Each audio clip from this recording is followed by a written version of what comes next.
Well, we're just driving down to the border area between Turkey and Syria. It's about half an hour's drive from where we are now.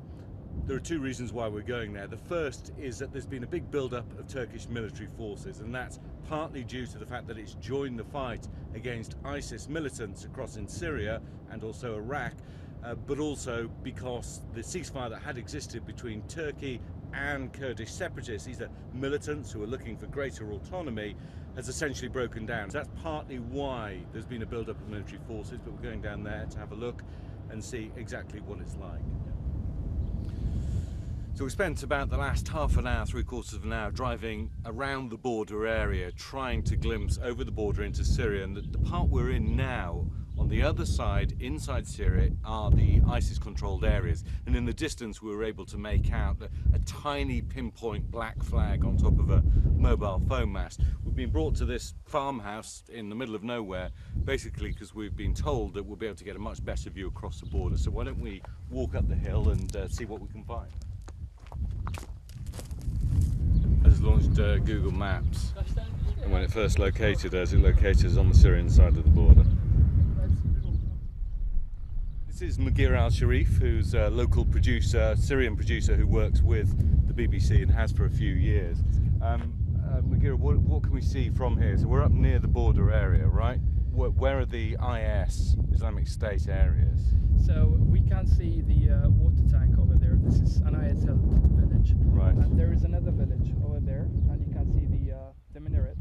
Where the minaret tower is? Yes. Right, okay, for the mosque. And we are literally on the Turkish-Syrian border. You can see the fence over there. You can see the Turkish army or a soldier over there.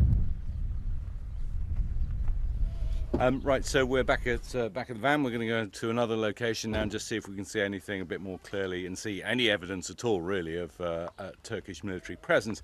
Although, interestingly, what you can see there is kind of building military roads, grading the roads. There's some sense of work going on there, but certainly no frenzied activity.